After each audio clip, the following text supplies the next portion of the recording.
Hello, everybody, and welcome to Coffee Conversations. We are very excited to have you here. This is our first episode of season 5, and this is a hot topic, no pun intended. This is all about renewable energies and solar. We have the experts from ABC Supply here. So we will get started, but first, a few housekeeping. I would love to say thank you so much to ABC Supply as our sponsor for this Coffee Conversations and for bringing the experts who are going to answer your questions today all about renewable energy. This is being recorded and it will be available within 24 hours. Be sure to share it with your friends and all of your companies out there, because this is the kind of topics that really can change business. So let's get started. Oh, first of all, my name is Heidi Ellsworth. I need to introduce myself. And then I would like to introduce our guest today. First of all, Eric Cheslock with ABC. Eric, welcome to the show. Thank you for inviting me. We love it. Can you please introduce yourself and tell us about what you do at ABC Supply? My name is Eric Cheslock. I'm the business development manager at ABC Supply. I run the renewable energy side and help ABC Supply branches onboard solar into their branches with education and product. Excellent. Awesome. Thank you so much for being here today. And I'd also like to introduce James Mason, also with ABC Supply. James, welcome to the show, and please introduce yourself. Heidi, thank you. Thank you for having us back. I'm excited to be here. This is great. It is. It's awesome. It's a great day. So hello, everyone. I'm James Mason, Vice President of Renewable Energy for ABC Supply. Just in short, I'm in charge of everything green and sustainable at ABC Supply. I'm glad to be here. Excellent. Excellent. Thank you so much. Well, James, let's start with what ABC Supply is doing with renewable energies. Can you kind of give us that bigger picture and what you also see just happening in the space overall? Yeah, no, I can definitely do that. So in the market right now, there's a big disruption that's going on between solar and roofing. And now you have this natural convergence, right? So ABC being the largest exterior and interior building products distributor in North America, we are converging over to the renewable energy space. And we're also now distributing and selling all solar and renewable products. That would be solar panels, racking, inverters, batteries, and soon to come EV accessories. And if you think about it just in its totality, I would probably say, give me a little rope here, 70 to 80% of the solar work is done on the, you got it, roof, where we play. So it's just a natural fit for ABC to come into this space. Yeah. And we're going to do what we've always done, and that's make it easy for our customers and our contractors to do business in the renewable energy segment.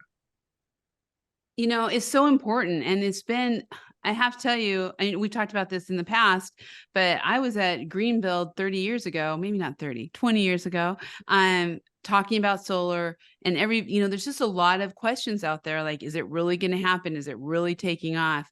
And so I love the fact that ABC Supply said, hey, let's get questions from the field. Let's get questions from everybody out there and all the contractors and see what they're thinking and what they're interested in. So that's what we did. It's for all of you who answered the social media and the questions and the ads. Thank you so much.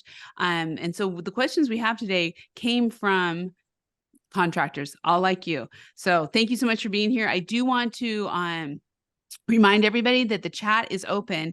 We want your questions. So please ask questions as we go. We're going to take these questions that came in, but we're also going to be taking your questions, comments, thoughts, all the great things as we talk about the future of roofing owning renewable energy. I think that's, the theme of the day. Roofing needs to own this. So let's start out with James. How has the demand for renewable energy shifted in recent years? Oh, wow, that's such a broad and great question. I think I'm going to go back to one of the statements you made, and it's a very, very valid question.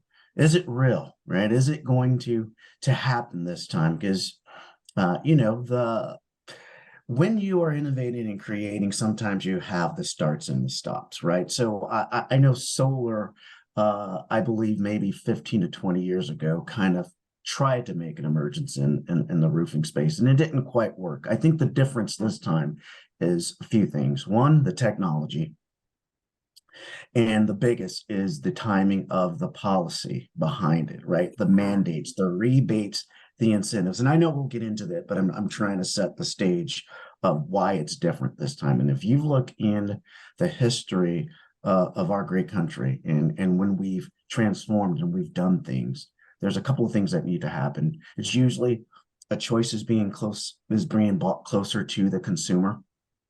Okay. And then there's some type of uh, policy or mandate to push it. You saw it in the telecoms where we went from, you know, the long distance carrier to the regional carriers to the wireless carriers. And now we Right. all walk around with, you know, computers in that pocket so we can call anywhere in the world at any time. You know, we can even go to the entertainment industry where we went from the beta tapes to the VHS to the DVDs to the Blu-ray, and now you know, we're all streaming online. So you're going to see that, in my opinion, as we move from diesel to the electrification of everything, right, and using the sun to do it. So the timing is what's happening with the policy and the technology, and it's the right time, and people are receptive. So you have a lot of panels, you have a lot of inverters, and even now, as we're speaking, batteries are becoming a big part of it. So not only can you generate power, you can also store it now. So think about it. Homes now can generate their own power to sustain themselves. So that's when you think about it in those terms, it's mind blowing. But it's not this conceptual prototype thing. It's done. We're doing it, and so Yeah. that's the biggest shift, and that's the biggest difference, Heidi. I'm pretty sure Eric probably has some perspectives on what he's seeing and why he's thinking it's changing.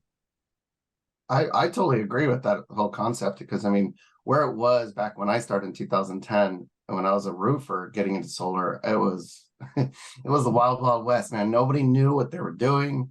We didn't have racking. We were just making stuff. And I think finally the technology is finally getting here, where it's being it's cost efficient. It's not as expensive.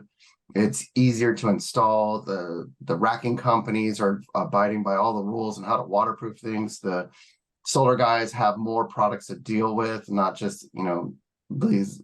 When I was using that stuff, it was like M215s, Enphase. It was just really limited on what it could do. But now where we're at and where the tech is and how everyone's getting involved, it's the whole spectrum is changing. The whole avenue of solar has changed so much that it's going to be the future, and we're in the right time to start getting into it, and it's pretty exciting.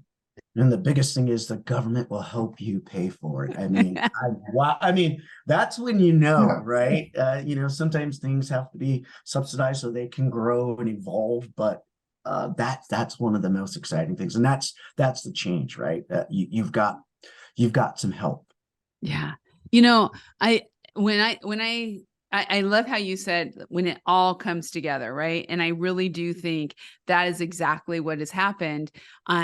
In that all of these different forces finally have found we kind of started, we stopped over the last, you know, couple decades, but now everything's coming together at one point.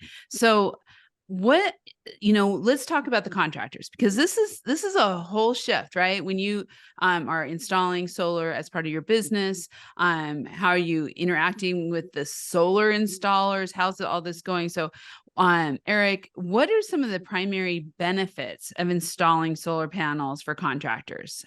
Because I think there's some cynicism out there, like, is this really happening? And how can I, and then the bigger question, how can I be involved? Yeah, are you referencing mainly to the roofing contractors or just Yeah. contractors in general? Let's try I the think, roofing contractors first.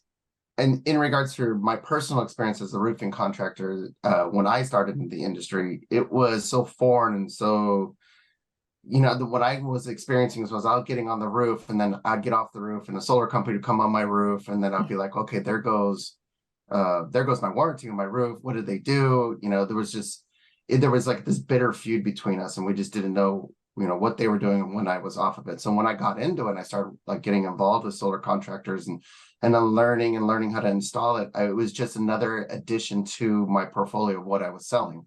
Because when I was a roofing contractor, not only did I specialize in metal roofing, but I also did stucco, I did siding, and I did windows, and I did gutters.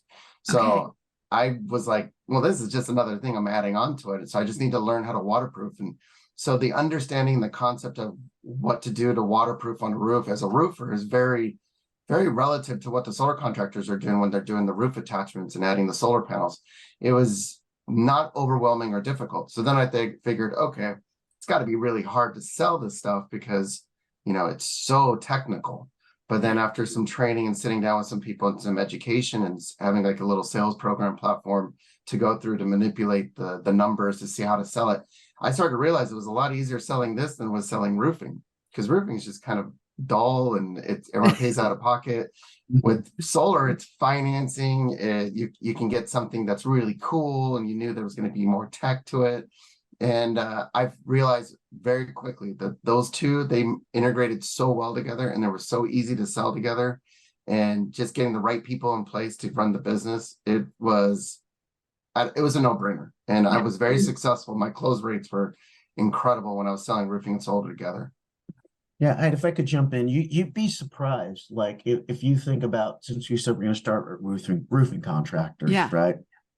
Think about the evolution of how roofing contractors, we went from EPDM to built up roofing to single ply to coatings, and so on and so on. So if you really think about it at its granular level, it's actually almost what roofers do, right? We evolve, we change, and we move. And so you're right. Is there some skepticism and some cynicism? And it's warranted. It should be, right? Anytime that's something new, something that that you may not be comfortable with, right? The uncertainty of it. But if you just think about what I just said, how about 50 to 60 years ago, EPDM, and then when you said built up, what are you talking about? We do this, but you evolve, and it's just right in line with what ABC does, right? We partner with the best manufacturing partners. We provide the training for our customer base, and then we move them along. We help them sell the product. We help them grow the business. So it's just that natural progression for roofing contractors, if you think about it in those terms. And as you start to learn and to grow and to evolve, then of course, the skepticism and the cynicism dissipates. Now, I'm not saying there's not going to be problems. There's going to be growing pains. And if you remember the first time you did your single ply job it wasn't the best, right? But guess what? You got better, then you got certified, and you became an expert. And that's what you saw in the industry. And you're going to see the same as more roofers understand that, and they start to move their business into that. And as Eric said, it's for the first time, roofing is sexy, right? This is technology, and what we do all at once. You tell somebody I'm in roofing, people are like, okay, but you say, yeah, I'm doing roofing and I'm doing solar, that technology, it's the hot. You become that it person, right? People want to talk. It's a differentiator for your business. Yeah. So think about that, what that can do for your business. Yeah. Well, and speaking of that, I want to get to Rob's question. Rob, thank you for being on here out of Florida. He asked, please explain Inflation Reduction Act tax credits, because you brought up the government before. I know this is a big question. So James, you want to start? Yeah, I will. And was Rob, thanks for the question, out in Florida. All right. Yeah. So listen, so everybody's heard of the Inflation Reduction Act, right? It was passed by this administration. In its just most simplest form, it's a 30% federal tax credit, right? So that means everybody, if you live in the US, fall under the federal, that 30% tax credit applies to you. So I do want to say this. You already know where I'm going, Heidi. The disclaimer: please check with your tax professional. Yes. Okay, because it is tax law. So a lot of people believe, oh, I'm going to get a 30 or I'm going to get a rebate check from the government. It does not work that way. It is a tax credit. So what that means, just in its simplest form, is you get 30% that you get to deduct over 5 years against a tax liability that you have. So let's just say you owe X amount in taxes. You will be able to reduce 30% of your total solar costs against that tax liability.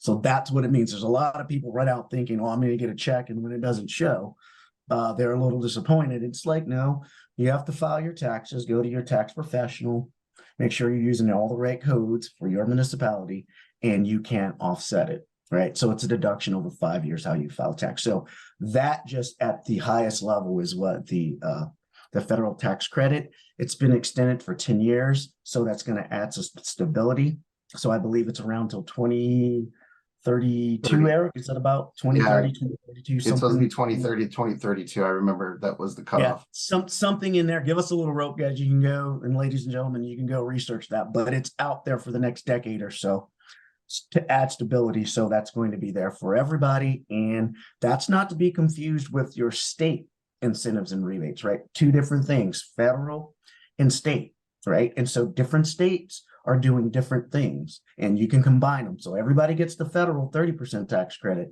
but check with your state. You can go to whatever your state is, you can go to Google and do yourstate.gov and it'll pop up for your state and you can find out all the incentives and all the rebates in your state, and you can combine that with that federal package, and it can be very, very helpful. And in some states, it can almost offset 80 to 90% of the total cost if you take into effect that 30% tax credit that you get plus any of the rebates and incentives. And some states are actually giving back rebate checks and some are giving stiff incentives. But once again, you have to check particularly what's in your state. And is there a difference between commercial and residential on the federal level? Yeah, commercial and residential are going to be entirely different. The residential, it has the Tax Reduction Act. They have that, but in the commercial form, it's a whole different game. You definitely want to get with the CPA on that one because there's a lot more taxes and different things that they're applied to that. Because we do have a lot of both commercial and residential contractors on here today. So that's why I was like, I want to make sure everybody's kind of checking with their folks. Yeah, to Eric's point, the commercial is more of a specialization, like even on how we do roofing, right? A basic residential roof is nothing like a commercial roof that has a tapered system with a it's a different ball game altogether. And on the commercial side, think about it, Heidi, it's a little different because if you're putting solar on your commercial, that's not power that you're using to, for your personal use, right? That's usually for business and it's going to be big and it's generating a little bit more. And as a business, there's things that you can sell back to the grid and do different things just because it's a different system altogether. A solar commercial system is just like the difference between a residential roof and a commercial roof. They do different things. So the tax laws are going to apply different between your personal tax and then a business tax, right? If you think about it, a corporate and a personal person, it's different. Does that kind of make sense? Oh yeah. Okay. Yeah. And but there is incentives out there across the board. Oh yeah. Yes, there's so many incentives on the commercial side. Agricultural incentives or commercial for solar. We would have to do another show to really just go over everything, and we would probably need to even segment it out, like to Eric's point, agricultural, manufacturing, this, that, are you storing it? How much can you produce? It just the system sizes are a lot different. So you have to know. And so on the commercial side, you definitely want to do your due diligence and do the research so that you can get all of the incentives and the rebates, because the deductions are totally different, right? It's not like deducting for your personal. This is like you're filing your corporate. So it's a different entity altogether, but very, very very lucrative and very cost effective, because you're just generating a lot more power, right, than you're going to use, and more people in that area will benefit from it as well. And I would recommend to everybody out there, if you haven't watched the coffee conversations from last year with Prologis and Johns Manville, they talk a lot about the commercial solar world too, and what the building owners and property managers are doing. So we have a lot of information out there, but I just wanted to make sure for anybody out there to do it. And we just had Leanne. Hello, Leanne. She's with ATAS International in Allentown, Pennsylvania. I know Leanne very well. Thank you for being here. She said, we are the manufacturers of solar ready standing seam metal roofing, as well as solar thermal air heating metal wall panel systems. And then she put in a link in there for incentives that they've been finding, which is dsireusa.org. So check the chat. It's in there. This is really what I think it's about, is the community, the roofing community, all coming together, sharing this knowledge, working through it like you two are doing, and it just does make a big difference. So please keep asking and making comments in the chat. Let us know where you're from, who you are. This is a conversation. It's a coffee conversation. So, but let's go on to another question that we had come in from contractors earlier. And that was, are there common misconceptions regarding renewable energy solar panels? So Eric, let's start with you. What are some of those misconceptions? On the solar panel specifically? Yeah. I think my favorite answer to this is James, actually, I heard him say this. Everyone's concerned that the panels are not going to last as long. They're not good products. They're the degradation on them, et cetera, et cetera. And one of the things he's enlightened, and I love it, is because he says, okay, the satellites are in the sky, in the universe flying around.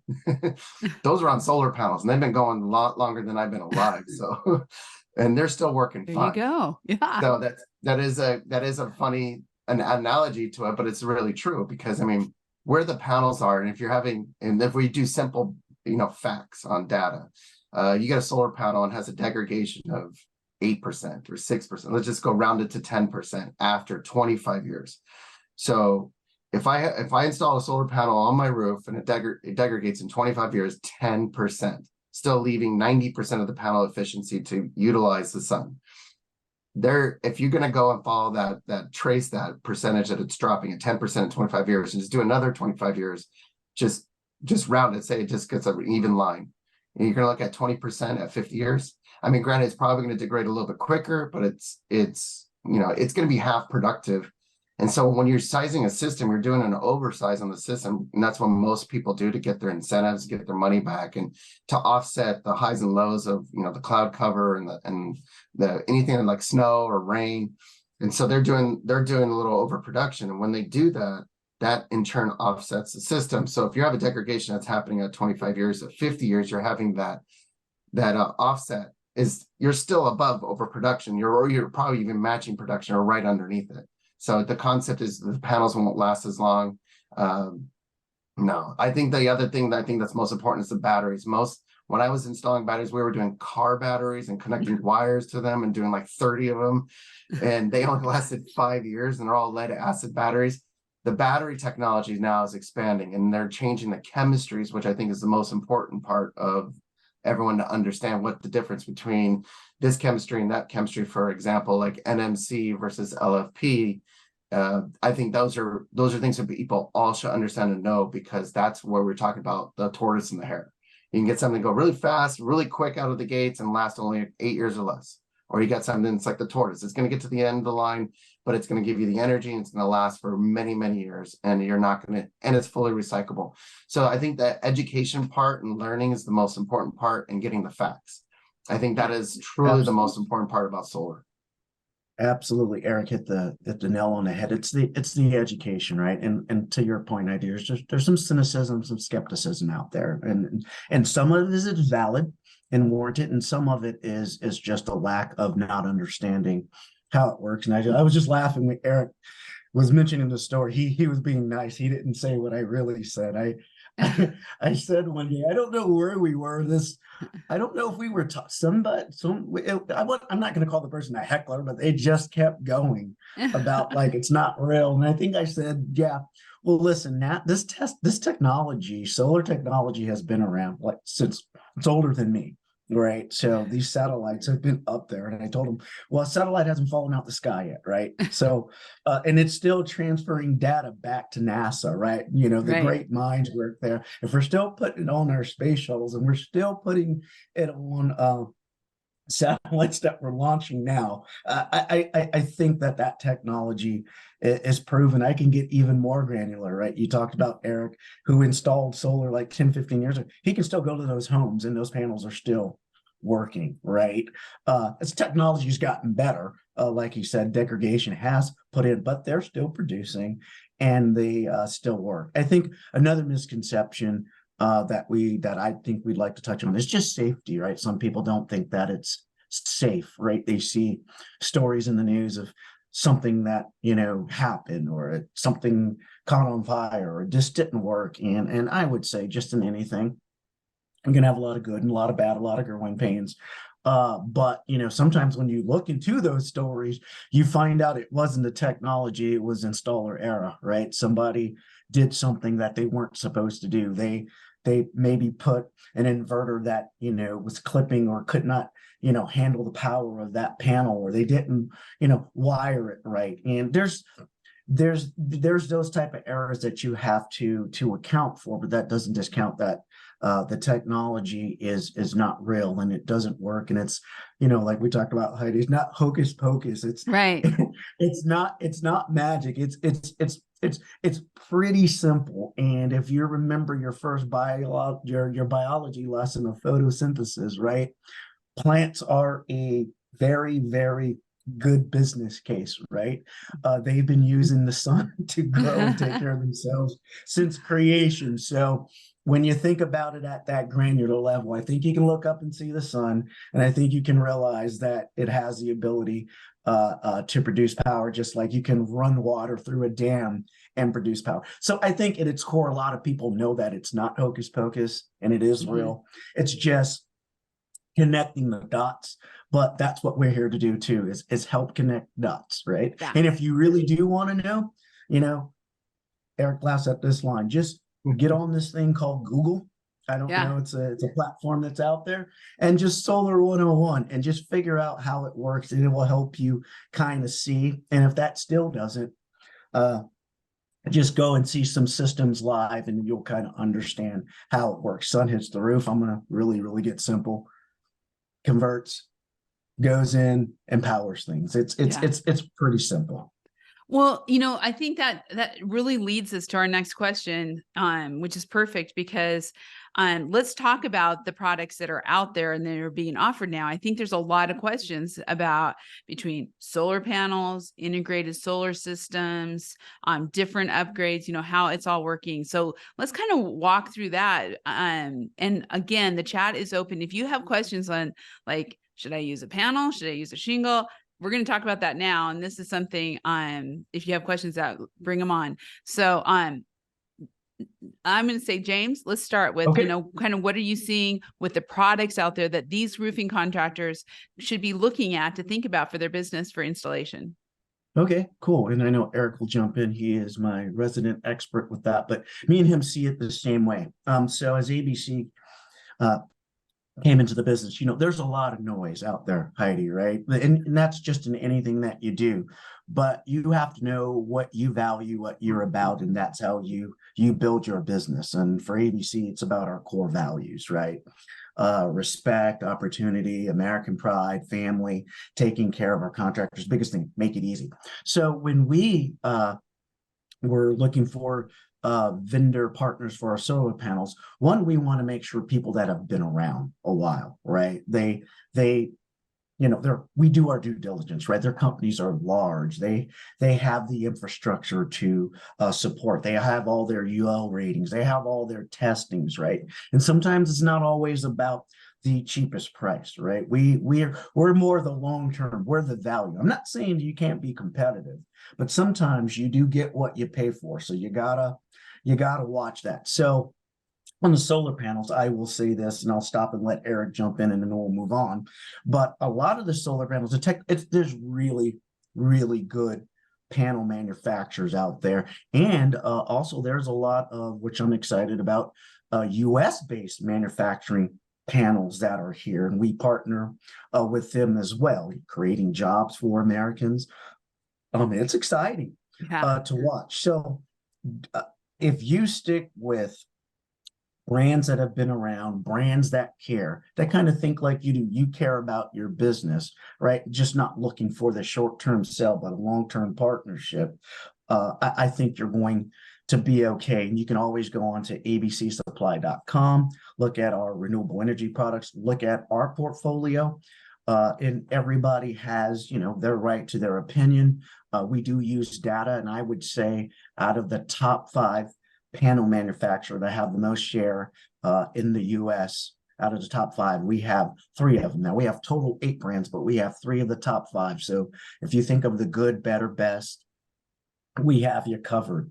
But all the panels, for the most part, are pretty good out there. Eric, talk about that, about the panels, and then also let's talk about the shingles, the integrated shingles. Yeah, I think the integrated shingles for a roofer, it's I mean, I've actually installed some of the integrating shingles. I tested it. It's very, very, very similar to doing a comp roof or an asphalt shingle roof. When laying it, the idea, the design into it and how it integrates, it's right up the alley of any roofer. I mean, it's nothing that it would be very difficult to understand. It's a lot of plug and play. It's a string inverter system. I think it's going to be the future. It's definitely something that is going to be pretty popular. But I mean, we also have to take in consideration that the solar panel itself is still used primarily across the United States, across the world. So is it there yet? I don't know. Is it something that's going to be the future? I think, it definitely is something to take in consideration and keep our eyes open for it. I'm excited because every time I turn the corner, there's always something new, and it's really cool to see it, understand it, read it. I'm excited to go to the solar show that's in Vegas because I want to see that, because there's gonna be so many products coming out and so much more stuff. Are the greatest things with our vendor partners, they're all kind of vertically integrating their companies in the sense of getting an ecosystem of their business. And so they're building a solar panel, and maybe they're getting into an inverter, or they're getting into a battery. So everyone's expanding their avenues, and it's really, really neat to watch. So to me, I think long as you know the facts and what you want to do, if it does what you want, is it producing enough energy that you need for your house? Do you need to store? So one of the things I always talk about is you got 2 types of solar systems. You got, I just need to get power just to my house. My electric bill is not that extreme. I just want it right now, and there's not a big deal. Do you need it to be battery ready? Do you need it to be off-grid setup? Are you too far away to do an electrical pole in your neighborhood and you're off-grid setting? So do you need a full off-grid system? And the concept in the solar world is that doesn't exist yet. But with all the companies are coming out, all the technology that's coming out, it's getting into the system.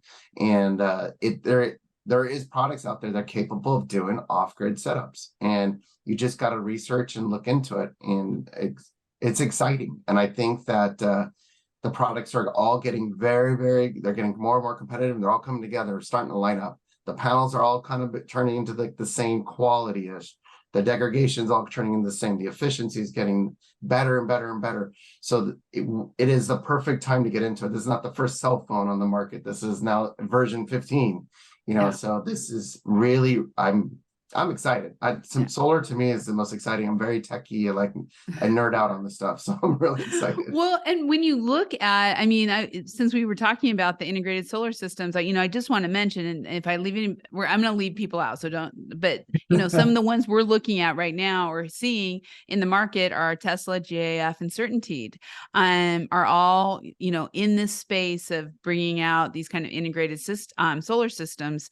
So, but, one of the things we talked about yesterday, as we were talking about, is that we're starting to see this in windows, on siding, on, across the building envelope, because obviously that is a great place to capture sunlight.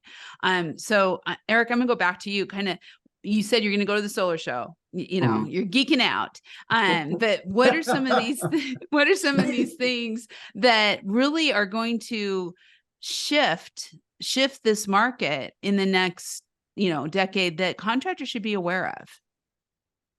I mean, they're coming out with the site profile buildings that come and capture solar. They're looking at carports. You're looking at commercial buildings doing EV stations and making residual income from it. There is so much that they're focusing on changing the whole building envelope to catch solar and be self-efficient. Everyone in the solar industry, if you're on this just call right here on the solar industry, we know our infrastructure is not capable of, with the population and all the EV vehicles coming on, everything on the demands, the AC demands, fires are happening. I mean, if you look at everything, our infrastructure is just not going to be able to handle all the demands off of it. So integrating solar into the commercial building space, the residential space, the agricultural space to relieve the energy grid is going to be imperative. And it's the best way to handle something. Instead of rebuilding an infrastructure, it's going to cost trillions of dollars. It makes sense to bring in solar and somehow integrate it to the energy grid system. And that is going to be the future. People are going to start to become their own solar plant to help their neighbor. They're going to be able to transfer energy amongst each other. This is long-term thinking, but I know it's around the corner. And I think that we need to take that all in consideration. It's going to be in the next 10 years, the technology that's going to come out is going to be mind-blowing. Yeah. Well, Yeah, go ahead, James. Oh no, I would agree with Eric, and it's actually happening now, right? It's being built in front of our very eyes. I'll just zoom out a little bit, just the way that we produce, transmit, and store electricity. It's what's really changing, right? The bilateral direction of it, right? Like Eric talked about, and you just, from your windows to your siding, actually to your car. Think about just the entire home ecosystem, right? Vehicle to grid, right? Vehicle to home, right? There's batteries in those EVs, right? Bilateral. I can pull energy out of my home. I can put energy into my home. So when you think about it in those terms, and if you're familiar with Moore's law, right, computing every 18 months, that's why it's moving so fast. And you hit it before, Heidi. There's a lot of things that are happening right now, even though I guess the best analogy, we're building the plane and flying it at the same time. But once we do get there, and I know it's hard to see, that's why I like to use analogies, but just remember, hold up your phone. Think about the old flip phone that you used to have. That was analog, right? The little antenna that you pulled up. And that was before we even had the brick phone in the cars, and just how quickly that's moved to what we have in front of us today. Same kind of concept. It's going to move that fast because the technology is moving that fast. So there's products that are coming that we haven't even thought about that we're talking. I'll give you an example of one. So I can't mention the name, but I have seen the concept. But just think about solar water heaters, and people are like, a solar water heater, Jim? Yeah, think about it. If you look at your electricity bill, 30% of that is usually heating the water in your home. With gas, it's very intensive, and yeah, you can switch to an electric, but there are products coming out, and I've seen the prototype. Think about if you have solar panels on your home already. Sorry, I hit my light. And let's just say you have one or two panels just to the offsite of where you have your array, and it's just a straight DC, the direct current, straight to your water heater, right? That converts it, and the sun is heating your water now, outside of using electricity for your home, right? And now you're talking about the concepts of, everybody can take a shower at the same time, and you'll never run out of hot water, right? You can be at camping sites or remote and still have access to hot water because you're powering it from the sun. So those are the types of things that you're going to be wrapping your mind around, right? That's why we call it a disruption, because it's changing the way that we power, or the way, that's why the electrification of America. It is going to happen in different facets, and it is just going to encompass everything that we do. And that doesn't mean that gas and diesel and bad is going to go away, but I think it's just going to be more of a balanced portfolio, right? Just think in terms of balance. Yeah. You're just making me think of so many different things, because it's much like what COVID did for Zoom, right? And that is Yes. what the power grid is doing for solar right now. I mean, our power grid cannot fail. And so the regulations, the power grid, I mean, everything's coming together just like it did for online meetings, It did. It's to make a yeah, change. it's Yeah. amazing. And there was an article I know we talked about where we were bracing for a lot of brownouts and blackouts, and it didn't quite happen that way. We got lucky with some things. But a Yeah. big part of it is we've produced enough renewable energy where in certain areas we were able to offset some of those peak demands, right? And if we wouldn't have done this, right, if the US wouldn't have gotten involved right around that 2017 mark, we call that, not because that's when we came in, but we believe that's when the mandate came in out in California. I just want to clarify, it wasn't because we came, but it became a little more prevalent. But as it's ramped, you can start to see some of the fruit, right? We're not growing trees, but you can go pick a few berries and make a little fruit tart or something. But you can start to see the benefits, even though we have a lot of challenges and obstacles and roadblocks ahead of us and growing pains. You can already see the benefits that if we wouldn't have had that additional capacity, we could have been in a world of hurt. So I'm just excited to see how much more we can produce, how more efficient we can be, right? What we can learn from that and to do better. And, I think there is a definite business case here, right? So for roofing contractors, roofing companies out there is a business case to add solar. We see the demand coming. We're on the front edge of the curve, but I think there's still so many questions. And so I want to move on to, how, right? How do roofing companies incorporate this? So I want to start with a question of, materials, information, but I also want to talk about electricians, right? So for how long have we had this conversation? Who owns the roof with solar, electricians or roofers, right? And so of course we want roofers to own it, but the electricians are very important in that thing. So Eric, talk about that relationship and how important it is as contractors bring solar into their business, that they start developing relationships that will help them do this in a good way, in a productive, profitable way. Well, I think most roofers will know this. When you start into roofing, there is not a college course that says, "Hey, come here to learn how to do roofing." When I got into roofing, I got on the roof, I tore it off, I swept, I watched guys install. It is trial by error. You get on there, you work with the crews. It's all taught while you're there. Now, an electrician, they work from the ground. They work with breaker boxes. They do that from the ground. They actually take college courses to do it, or a trade school to get into electrical.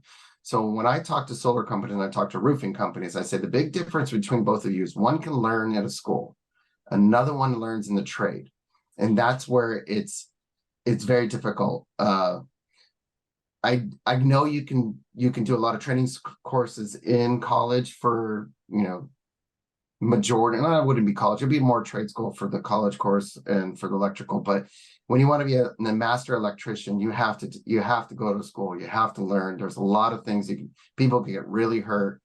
But in this industry, when I say the roofers kind of own that sector, is because a lot of the solar companies are trying to get into that sector. They have to find people. There's not a training course for it. They have to find people that are actually experienced and learned how to do it and build within. I think the transition's a little bit easier for a roofer to get in that sector, because the majority of the time where the solar is placed on the roof, and majority of problems that happen are there on the roof with leaks. Now, a professional roofer that's been in the trade for a long period of time can do all those applications and be involved in it, and then either partner with somebody or sub out to somebody that actually does the electrical work, that can sign off on it and be a part of this. So that merger, that convergence of both companies coming together, or both trades coming together, is going to be important. But I really truly believe that the rooftop is the roofer's industry, and that the roofer should be involved in that section of work, because they're the pros on waterproofing. And I know Yeah. that we have roofing companies out there who have actually hired certified or, electricians, but then also build those relationships. And I am just real quick, I'm going to say one thing. Yes, Sherry Miles, she has done so much work, and the Lions has too, on getting, starting to get classes for roofing into trade schools, Eric. So Oh, really? that's changing, and that's also important. But bringing these two together, James, go ahead. Yeah, no, I was just jumping in. I saw that comment too. Yeah. That's exciting that they're doing that, but also a big difference between the two trades of the electrician and the roofer. And once again, there are some outlier situations out there for everybody we're talking to, but I'm just talking about, non-anecdotal, but just in the general capacity of it. And once again, check with your state, because different state laws require different things. So I want you to always be in compliance with the law. But a lot of the electrical work, like to Eric's point, it's not done on the roof. It's done on the side of the house when you're going into the breaker box. So there's very few electricians. I'm not saying there aren't any, but most of them don't. I think, and we could have probably answered this, the misconception, like, unlike when Eric was doing 15 years ago and illegally wiring things, we laugh about it on the roof because that was 15 years ago.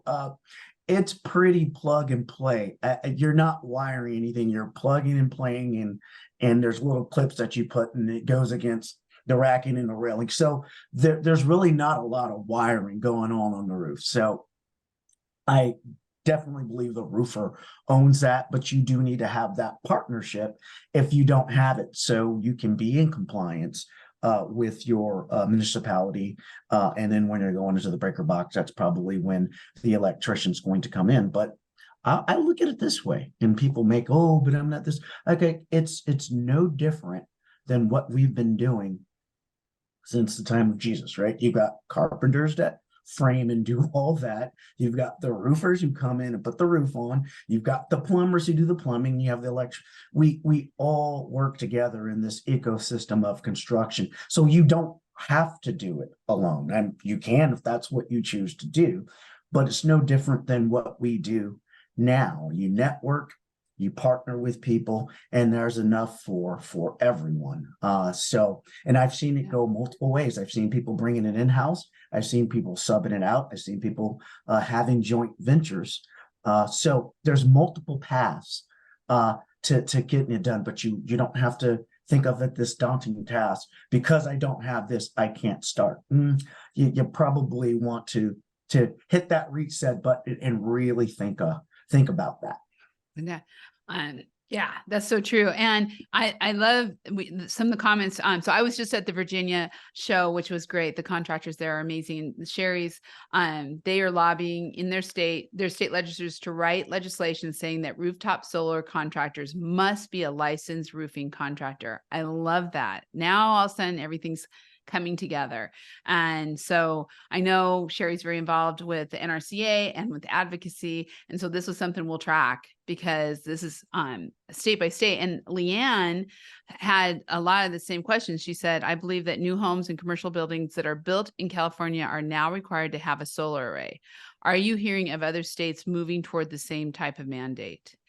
So Yeah, Yeah, that mandate was a part of Title 24 out in Southern California. Title 24 started as a more of a solar reflex index type of mandate, where we were just trying to cool the roofs back in the day. So whether we were putting more insulation in attics, right, and then it morphed into the products, right? We started to produce cool type shingles, and then they added subsection 6, where they said, okay, you need to have some type of photovoltaic system for new to construction of buildings 2 or more. And then I believe in 2030, Eric, probably correct me, I think it's all buildings will require some type of PV. Give me a little rope on that one, because it keeps going back and forth. Is yeah, that it was. still?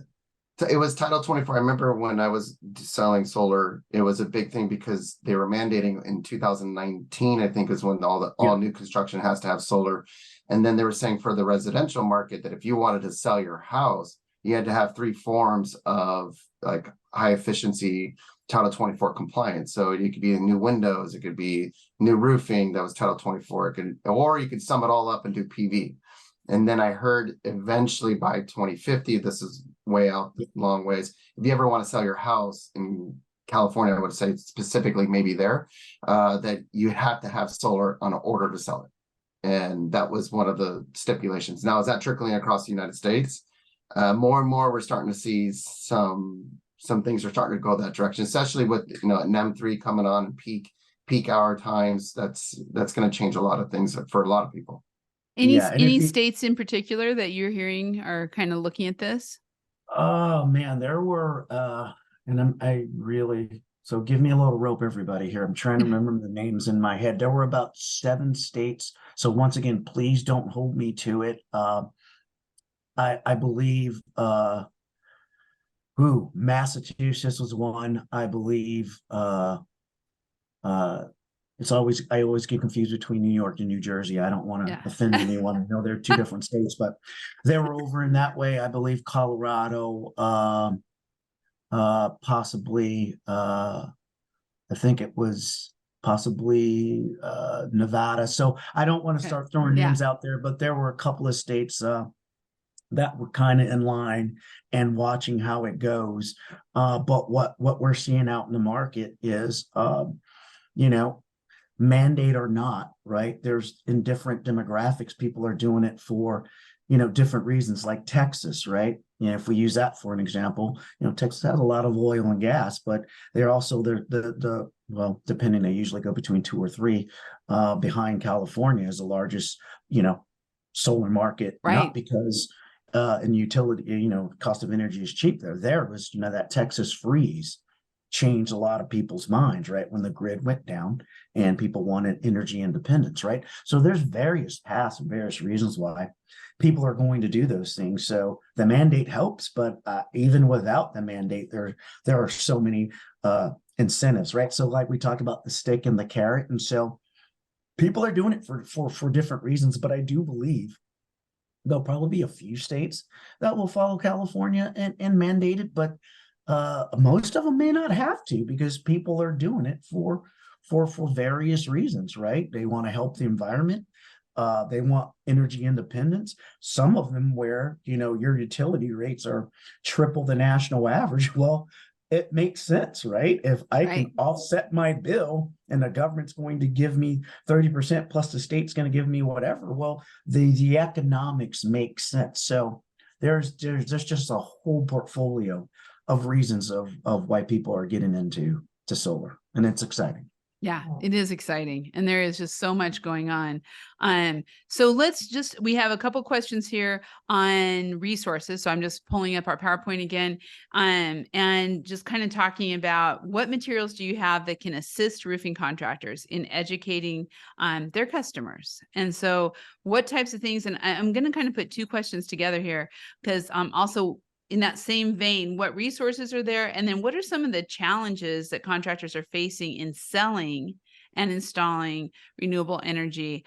Eric, let's start with you. Well, definitely selling and installing solar, and just from my personal experience, when we got into it, we hired an electrician that partnered up into our company. So it was a part of our company, was an RMO, and that was mandatory. And most states are, I'm going to say almost all of them, but majority of them, there are some states out there that don't require certain things, but majority of them are going to require that you have a license in electrical. You're going to have to show years of experience in the electrical field in order even to get financing, because financing and the tax credit are going to be your go-tos for this. If you're going to get into solar, yes, the incentive for the Reduction Act is going to be your incentive to sell to a homeowner, and that in turn, their ROI, the return of investment, is going to be ideal because it could offset the cost of a roof with the solar system. So in turn, it's a benefit if you finance it. But in order to get the financing, then the The difficult part is you have to be a licensed electrician. You have to verify that you're in that field, or you have to have somebody that has partnered with you in that business to be that verification. And some of these finance companies require 3 years of experience. So there is some difficult things going on. I know that there's states that they're talking to legislation to see cut some slack to roofers, saying, hey, listen, they need to get into this trade, cut them some slack. Don't give them the 3-year mandate if they were capable to partner with somebody that can sub it out to. So I know they're trying to work ways around it. And I think the education part on that is very important to understand, no matter where you're at. Granted, the 30% is the huge initiative that's going to help sell any solar system. Getting the technology to help you sell it, to understand how to size up solar system. So get together with the vendor partners. I think the ones that we brought on board and that we work with, they're here to work with you. And I think just if you think as a roofer, I used to buy from ABC Supply. I would have the vendors come meet up at my office, and I'd sit down and do training sessions. I did single ply training sessions. I did how to, roof scope, eagle view. I did all these things to learn how to do a roofing system. Well, the vendor partners that we brought on board are doing the exact same thing. So getting together with those manufacturer reps is imperative to understand the lows and highs of this industry, to know how to install it, what products recommended.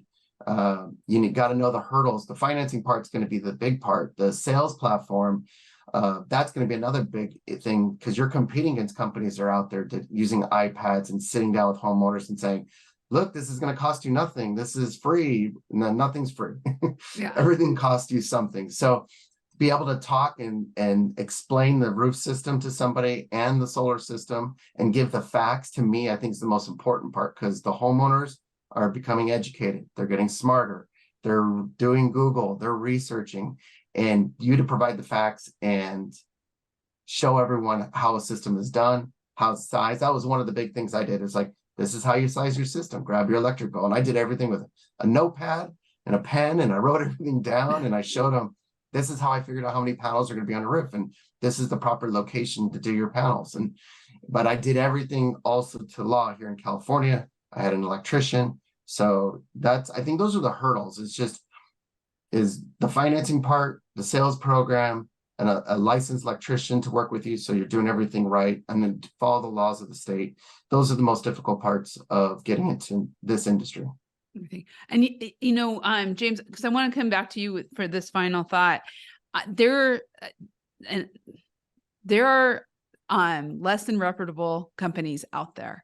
And so to me, when you're getting into a new space like this in solar, you really need to depend on the relationships in the roofing industry who have done so much vetting, has already looked at it. And so I think that, working with ABC Supply, who you've vetted a lot of these, helps. So what kind of resources, talk about that in our last couple minutes, but talk about that, the resources they have and the research that you to have, and the company overall has already done to make sure that these are really strong, good vendors and manufacturers. Yeah, no, Heidi, you're right. There are a lot of good actors out there, but there are some bad actors out there. And I mean, you talked a little bit about it, and we could probably segment that out too. I think very few of them are maliciously out there doing things, but and there's some more just they're misinformed about some things. They're just doing things or repeating things that they've heard or what they thought, because they didn't do their due diligence, right? Because that's one of the main reasons why ABC came in this space, to make it easy for you to do business, right? That's our job. That's why we've done the due diligence. And so the vendor partners that we have verified, right? They're big. They have the infrastructure. They're solvent. They stand by their product. They want to help train. They want to help partner. So it's everything and all the things that ABC has done with our roofers in the past, right? Helping you get from EPDM to built up to single ply the code. It's the exact same. We didn't do it alone. We did it together, right? It took the contractor, it took a vendor partner, a manufacturer that cared, and a distributor. And it's the same thing. Together, you can do it, right? It's scary. Yes, it's new, but it's happening. Yes. So what I would encourage everybody out there is, be a part of the change, even if you're skeptical, even if there's a little cynicism out there. right? You rather be safe than sorry. Move along with it and you'll be okay, right? You want to be the person that gets out in front of it, and not everybody's going to be that person. So at least move with it. What I'm going to ask is, don't be the last person that fights the change, because it's still going to happen. And most likely it's going to happen without you. And you don't want to be in that situation. I would say, if you think about it in the concept of a crawl, walk, run, you don't have to do it overnight, especially if you're a roofer. And I'm not alienating solar contractors, as they're great too, but roofers are the fundamental. It's on the roof. So you need to have that foundational piece. And if we're just being honest, there's more roofing contractors than there are solar contractors, because roofing has been around a lot longer, right? But you have to remember, roofers 25 years ago, right? That was solar, right? So we've been there, right? So we know where it's going to go, but it's going to converge. It's going to happen. And I just think roofers are in a good position to take advantage of this opportunity, because it is an opportunity right now. You have the Rolodex of business that you've done for people, right? If you go back, you've been doing roofs for some of your accounts for over 10 to 15 years.